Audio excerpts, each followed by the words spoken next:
1 महीना रसोई संभाल के दिखा।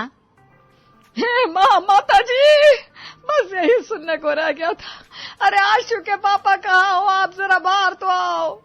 तभी विपिन जी तौलिया लपेटे हुए, बालों में झाग बनाए, मुंह पर साबुन लगाए हुए बाहर भागते हुए नजर आते हैं। अरे क्या हुआ आशु की मम्मी, बिजली गिर गई या धरती फट गई जो तुमने मुझे इतनी जोर से याद किया? अरे बात ही ऐसी है आशु के पापा, लेकिन पहले आप नहा तो आओ, और हाँ ये तौलिया जरा संभाल के। नीलू जी, मैं आपके लिए अपनी जान देने को तैयार हूँ और आप कहती हो कि पहले नहा कराओ। अरे बस आप पहले ना कराइए ना। ये सुनने के बाद विपिन जी नहाने चले जाते हैं। यहाँ बाप का इश्क का खुमार नहीं उतर रहा और बेटा अपनी पसंद की बीवी लाने की बात कर रहा है। क्या ही कहूँ अब तुझे आशु, तूने तो मेरी नाक ही कटा के रख दी। थोड़ी देर में विपिन जी नहा धोकर एकदम चकाचक होकर बाहर आते हैं। अब बताए हमें, अब ठीक लग रहा हूँ या नहीं? अरे आप कब तक सजते रहोगे? यहाँ लड़का खुद ही सेहरा सजाकर तैयार खड़ा है। क्या कहा? आप बिना नीलू जी पहलियां से बुझाती रहती हो, सीधे सीधे कहो ना, आखिर कहना क्या चाहती हो? अरे आज कानपुर वाली जिज्जी का फोन आया कि आशु के लिए बढ़िया लड़की बता रही हूँ, लेकिन इतना कहकर नीलू जी फूट फूट कर रोने लगती है। कसम से नीलू जी, आपको एक बार ये डेली सोप में जरूर ट्राई करना चाहिए था। नीलू जी एकदम रोते रोते खुश हो जाती है। क्या जी, मैं आज भी इतनी सुंदर हूँ क्या? सुंदर तो आप आज भी हो, इसमें कोई दो राय नहीं है, लेकिन कैसे तिल का ताड़ राय का पहाड़ बनाना है, कब कैसे कहाँ फुल स्टॉप कॉमा लेना है, इस कला में आपको महारत हासिल है। ये सुनकर नीलू जी इतराने लगती हैं। अभी ये देखो ना आपने लेकिन कहते हुए आपने तीनों अल्प विराम ले लिए, जिससे आपके भाव प्रदर्शित होते हैं और आपसे सही प्रश्न भी पूछा जाए। इस घर में होने वाली ये नोक-झोंक किसी एक दिन की कहानी नहीं है, बल्कि ये इनके पूरे दिन की कहानी है। अब आगे चलिए जानते हैं कि नीलू जी इतनी जोर से चीखी क्यों, लेकिन के आगे कहना क्या चाह रही थी। लेकिन तुम्हारा लड़का पहले से ही लड़की पसंद करके बैठा है और कह रहा है कि शादी करूंगा तो उसी से करूंगा। त्रोहिमाम। अरे ये अनर्थ इस घर में कैसे हो गया? हमारे यहाँ पिछली 7 या 14 पीढ़ियों में भी किसी ने भी अपनी मर्जी से शादी नहीं की। जहाँ जिसके साथ बांध दिया बस बंध गया। मुझे ही देख लो से क्या मतलब है तुम्हारा? अरे मेरे जैसी बीवी पाकर तुम्हारे भाग्य सुधर गए, लेकिन अब मेरी नाक कटने से कोई नहीं बचा सकता। मैं क्या करूं? परमात्मा मेरा साथ दे दे। हे माता जी। हाँ, मेरी माता जी मुझे इससे बचा सकती है। अब नीलू जी अपनी माँ को फोन घुमाती है। कैसे हो माँ? बढ़िया हूँ मैं तो, तू बता बेटिया कैसी है, आज कैसे याद किया? फिर नीलू जी अपनी माँ को पूरी दास्तान दर्द सुनाती है। अब आप ही बताओ मैं क्या करूं माँ, क्या मैंने इस दिन के लिए इसे बड़ा किया था? अरे चुप हो जा बेटा, तू भी ना, जो भी होता है अच्छे के लिए होता है, फिक्र मत कर, सब बढ़िया होगा। क्या यार माँ, तुम भी ना हर बात में बस एक ही डायलॉग चिपका देती हो, जो भी होता है अच्छे के लिए होता है। अब इसमें अच्छा क्या छिपा है? गायत्री जी नीलू को पूरी बात विस्तार से समझाती है और आगे की पूरी प्लानिंग बताती है।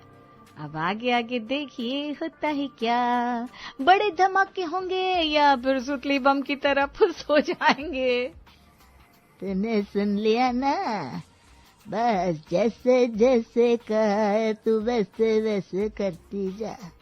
और हाँ मेरी बच्ची, घबराना नहीं है, तेरी माँ खड़ी है तेरे लिए, समझी? और हाँ टाइम पे बताते रहना बात कहाँ आगे बढ़ी। मेरी प्यारी माँ, मेरी न्यारी माँ, दुनिया की सबसे अच्छी माँ, आपने तो मेरी सारी टेंशन दूर कर दी माँ। अब अगले ही दिन नीलू जी अपना गेम खेलना शुरू करती हैं और चलती है अपना पहला पत्ता। ठीक है आशु, अगर तू कहता है तो मैं तेरा रिश्ता उस लड़की के साथ कर दूंगी, लेकिन अगर मैं तेरी इतनी बड़ी बात मान रही हूँ तो तुझे भी मेरी एक एकदम छोटी सी शर्त माननी पड़ेगी। आशु खुशी से उछल पड़ता है और नाचने लगता है। हुर्रे, अरे मेरी प्यारी अम्मा, ओ मेरी भोली अम्मा, ओ मेरी न्यारी अम्मा, बस जल्दी से मेरा गाना कर दो, गाना कर दो, गाना कर दो। लेकिन पहले मेरी शर्त सुन लो मेरे राजा बाबू। अरे मेरी प्यारी माँ, तुम जो भी कहोगी मैं मान लूंगा। अच्छा बताओ क्या करना है? जिस लड़की के साथ तूने शादी करने की सोची है उससे पहले हमारे साथ 1 महीने आकर रहना पड़ेगा। हाय हाय मम्मी, तुम भी ना निशी आकर रहेगी, मेरे लिए इससे बढ़िया बात क्या हो सकती है?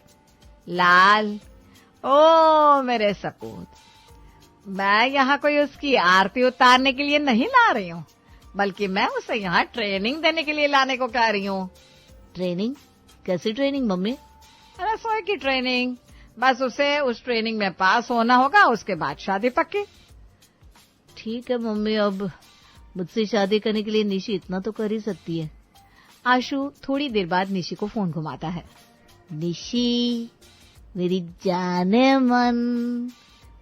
निशी थी गहरी नींद में। बताओ आशु, क्या कह रहे हो? निशी निशी निशी, अब ये सोना छोड़ना पड़ेगा तुमको, तभी हमारी शादी हो पाएगी। सोना छोड़ना पड़ेगा तभी शादी हो पाएगी? क्या कहना चाह रहे हो? हाँ जी निशी मैडम। अरे मुझे सोने दो ना आशु।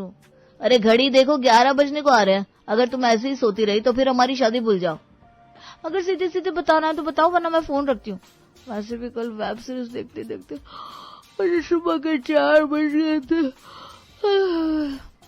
मम्मी ने शादी के लिए हाँ कर दिया। इतना सुनते ही निशी पलंग से उछल पड़ती है। क्या हाँ कर दी? वो भी इतनी आसानी से? ये तो हम कभी सोच भी नहीं सकते थे आशु। लेकिन ऐसा क्या जादू चलाया तुमने? अरे घर की मुर्गी दाल बराबर। तुम्हें मेरे टैलेंट की कोई कदर नहीं है ना, इसलिए तुम्हें ऐसा लगता है। अरे बताओ ना आशु। बस मैंने अपनी बातों का ऐसा जादू चलाया कि मम्मी ने झट से हाँ कर दी। ओह माय गॉड आशु, ये दिन हमारे जीवन का सबसे बड़ा दिन होगा। मैं तो सोच भी नहीं सकती थी। मुझे लगता था बहुत पापड़ बेलने पड़ेंगे, जाने क्या क्या करना पड़ेगा।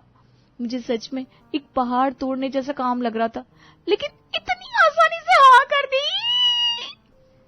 अब निशी और आशु अपने ख्वाबों की दुनिया में खो जाते हैं, पर उन्हें क्या पता था कि वास्तव में यहाँ एक पहाड़ तोड़ने जैसा काम शुरू होने वाला था। अच्छा निशी सुनो ना, मम्मी ने ना एक शर्त रखी है। कैसी शर्त? मैं कुछ समझी नहीं आशु। देखो मम्मी का कहना है कि वो पहले 1 महीने तुमको यहाँ रखकर ट्रेनिंग देना चाहती है, जिससे तुम हमारे घर के तौर तरीके सीख सको, हैं? जिससे शादी के बाद कोई परेशानी ना आए, हैं? उसके बाद हमारी शादी टन टना टन। इतना से काम, इसमें क्या मुश्किल है? निशी मुश्किल तो नहीं है, लेकिन एक बार तुम्हें अपने मम्मी पापा से बात तो करनी पड़ेगी ना। उनको मैं हैंडल कर लूंगी, उसकी कोई टेंशन नहीं है। निशी अपने मम्मी पापा से जाकर बात करती है और उन्हें पूरी बात बताती है। मम्मी पापा, मैंने आपको बताया था ना मैं आशु को पसंद करती हूँ। अच्छा वही आशु, करोड़पति पार्टी जो तेरे पीछे पागल है। मम्मी आप भी ना कमाल करती हो। मैं पैसा देखकर प्यार नहीं करती। हाँ, मैं आशु से सच्चे दिल से प्यार करती हूँ। हाँ तो बताओ क्या हुआ? पापा, उसके घर वाले ना मान गए हैं शादी के लिए, लेकिन उनकी एक छोटी सी शर्त है। क्या शर्त है बेटा? उसकी माँ का कहना है कि मुझे शादी के पहले 1 महीने उनके घर रहना पड़ेगा। तुम्हारा दिमाग तो खराब नहीं हो गया? ये क्या पागलपंती है? अरे भाई थोड़ा ठंड रखो, एकदम ही तोप के गले जैसे फट जाते हो। अच्छा तो निशी, आशु की मम्मी तुमको 1 महीने पहले अपने घर में रखना चाहती है, लेकिन इसका कोई खास कारण? वो 1 महीने पहले मुझे उनके घर के काम का जो वो किचन की ट्रेनिंग रहती है ना, वो देना चाहती है। वो चाहती है कि मैं उनके घर जाने से पहले उनके घर के सारे तौर तरीके समझ लूं। नहीं नहीं नहीं जी, ये बिल्कुल नहीं होने दूंगा।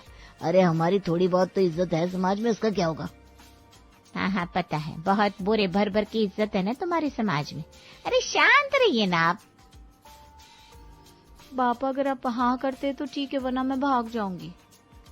ठीक है भाई, जैसे तुम माँ बेटी को ठीक लगे।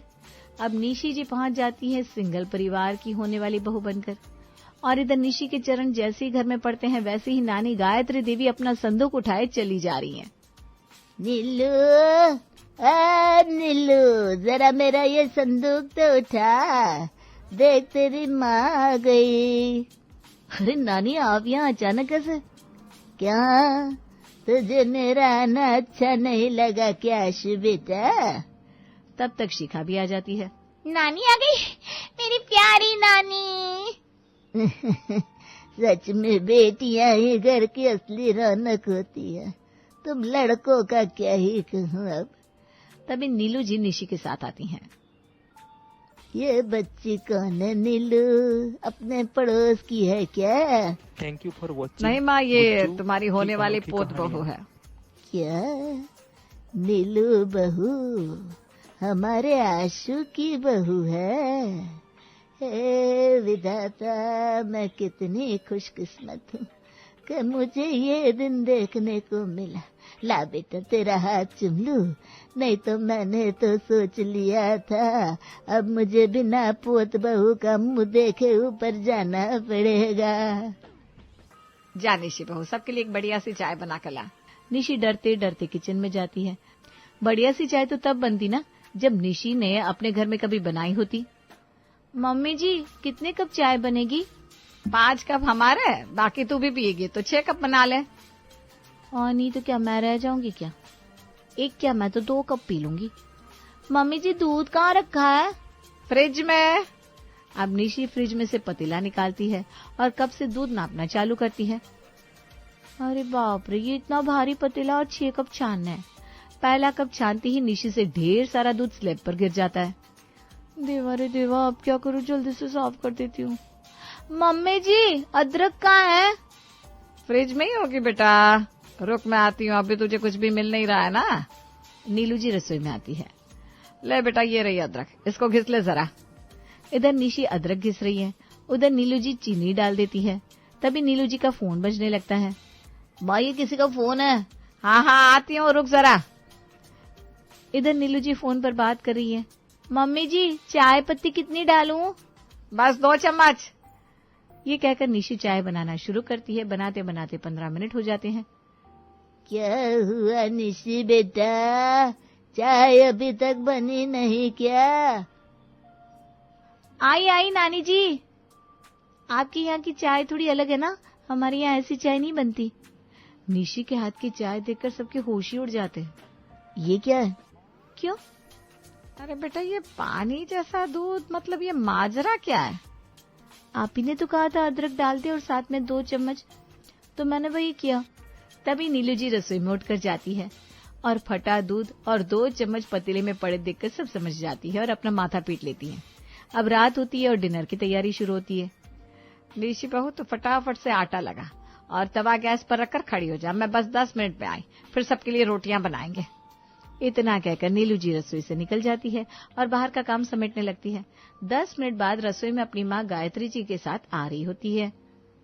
ये बात तो है मम्मी, बहू के घर में आने से काम तो कितना कम हो जाता है। देखो ना, निशी ने आटा लगा लिया होगा, अब फटाफट से रोटियां बन जाएगी। ये कहकर नीलू जी हाथ में सब्जियों की डलिया लिए आगे बढ़ती है कि उनकी चीख निकल जाती है, जिससे सुनकर घर के बाकी लोग भी दौड़े दौड़े चले आते हैं और सारी सब्जी नीलू जी के ऊपर ही फैल जाती है। अरे निशी, ये क्या है? ऐसे खड़ी क्यों हो तुम? निशी अपने पूरे बाल और चेहरे पर आटा लगाकर गैस चूल्हे के ऊपर खड़ी है। इसमें मेरी क्या गलती है नानी जी? अभी मम्मी जी कह कर गई आटा लगाकर गैस पर खड़ी हो जा। अब बताओ, मैं कितनी मुश्किल से ये गैस पर खड़ी हूँ, फिर भी आप लोग मेरी तारीफ नहीं कर रहे हैं। निशी, ये भूत क्यों बन गई तुम? निशी, मैंने तुमको कहा था कि आटा लगाना है। हाँ तो मम्मी जी, आपने यही तो कहा था, आटा लगाना है। आटा लगाना मतलब आटा गूंथना, निशी अपने शरीर पर नहीं लगाना होता। इसके बाद सबका हंस हंसकर बुरा हाल हो जाता है और निशी नहाने चली जाती है।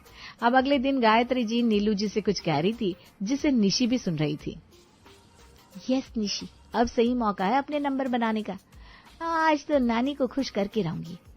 अब निशी जाती है फटाफट से नानी के सारे कपड़े लेकर और वॉशिंग मशीन में डाल देती है। थोड़ी देर बाद जब सूखने के लिए डालती है तो निशी के होश उड़ जाते हैं। लेकिन ये क्या, तब तक तो नानी भी कहीं से टहलते हुए आ जाती है और गलती छिपाने का कोई मौका भी नहीं मिलता। निशी बहू, तुम अपने हाथों से पीछे क्या छिपा रही हो ऐसे? नहीं नहीं, कुछ नहीं नानी। बताओ मुझे। तभी नानी एक कपड़े का लटकता हुआ टुकड़ा निशी के हाथ में से खींच लेती है। वो देखते ही नानी फूट फूट कर रोने लगती है। नीलू, अरे नीलू, मेरा बैग लगा दे, मुझे आज ही जाना है, मैं अब यहाँ नहीं रह सकती। तभी नीलू और शिखा वहाँ आते हैं। क्या हुआ मेरी प्यारी नानी, आप Thank रो you for क्यों रही हो? watching मुझे बताओ क्या बुच्चू हुआ? की अनोखी कहानी। ये देख तू नीलू, ये तेरी बहू ने क्या हाल कर दिया मेरी सिल्क की साड़ी का। और ये तो वही साड़ी है ना माँ, जो पापा आपके लिए गुजरात से लाए थे, गज्जी सिल्क की। हाँ नीलू, ये तेरे पापा की आखिरी निशानी थी। तेरी बहू ने वॉशिंग मशीन में धो दिया है मेरे राम। लेकिन तूने इसे वॉशिंग मशीन में क्यों धोया निशी? वो नानी आपको बता रही थी तो मुझे लगा मैं धोकर डाल देती हूँ। अरे लेकिन उन्होंने ये सिल्क की साड़ी धोने को थोड़ी ना कहा था। हाँ मुझे पता है, लेकिन मुझे लगा अगर मैं ये धो दूंगी तो नानी और खुश हो जाएंगी। सब अपना सिर पकड़कर वहीं बैठ जाते हैं। निशी रोते हुए अपने रूम में चली जाती है। क्या हुआ निशी, ऐसे उदास क्यों लग रहे हो? कुछ नहीं, मुझसे ये सब नहीं हो पा रहा है। मैं अच्छी बहू कैसे बनूंगी आशु? अरे हो जाएगा निशी, थोड़ा हौसला रखो, धीरे धीरे सब हो जाएगा। अभी सिर्फ 8 दिन ही तो बीते हैं। ऐसे ही कर करके एक एक दिन बीत रहा था, लेकिन सिंघल परिवार का काम कम होने के बजाय हर रोज बढ़ता ही जा रहा था। और निशी की ससुराल स्किल्स थी कि डेवलप होने का नाम ही नहीं ले रही थी। फिर एक दिन निशी अपनी माँ को अपनी होने वाली ससुराल का हालचाल बताती है। क्या करूं मामा, तुझसे बच्चा करने की कोशिश करती हूँ, लेकिन कुछ तो कुछ गड़बड़ हो ही जाती है। अरे नीतू बेटा, जब तुझे कहती थी कुछ सीख ले, तब तो तू अपने आप को तरला दलाल और निशा मधुलिका से कम नहीं समझती थी। लेकिन अभी सीख ले उनसे, और क्या कहूँ। हाँ माँ, ये आइडिया अच्छा है। अब की बार ना मैं YouTube से सीख कर ही बनाऊंगी और सबका दिल जीत लूंगी।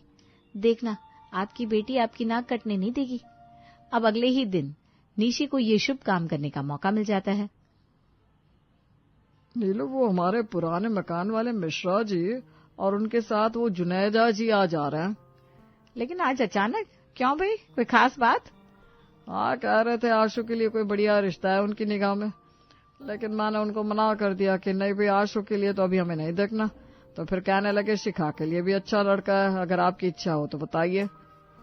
अच्छा, वैसे देखिए, अभी पहले शादी तो आशु की ही करनी है, लेकिन अब वो हमारे घर आना चाहते हैं तो क्या बुराई है।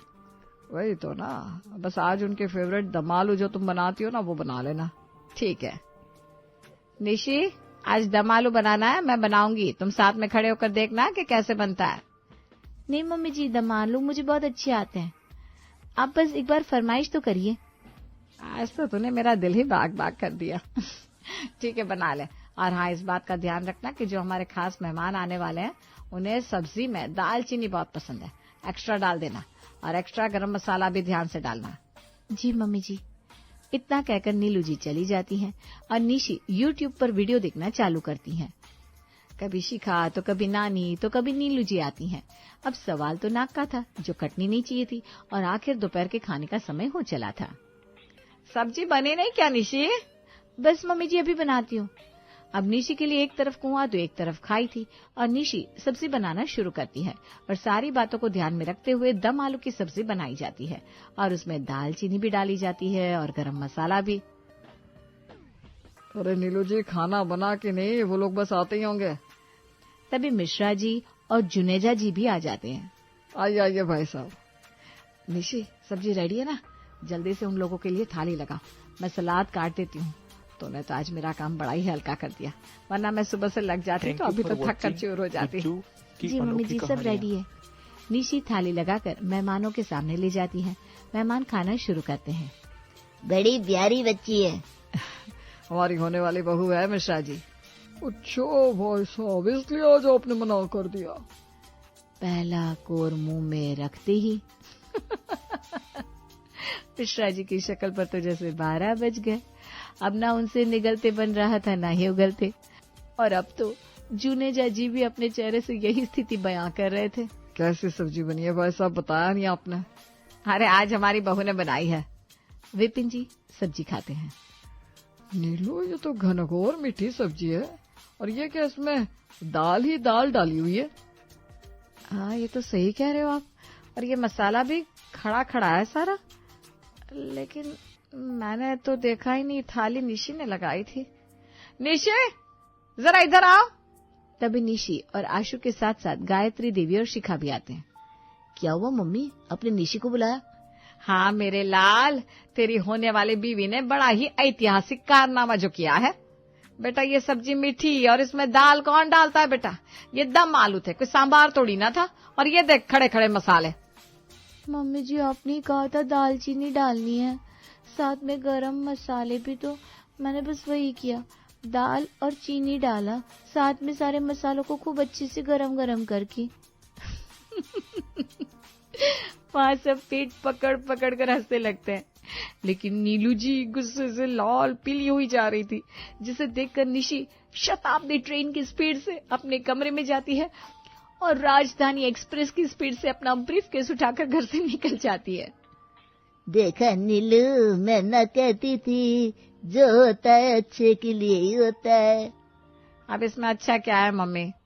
देख तू रो रही थी कि आशु ने लड़की पसंद कर ली है, तो मैंने कहा अच्छा है। तो सोच अगर कहीं सीधे ब्याह लाता तो क्या होता। इसीलिए जो होता है अच्छे के लिए होता है।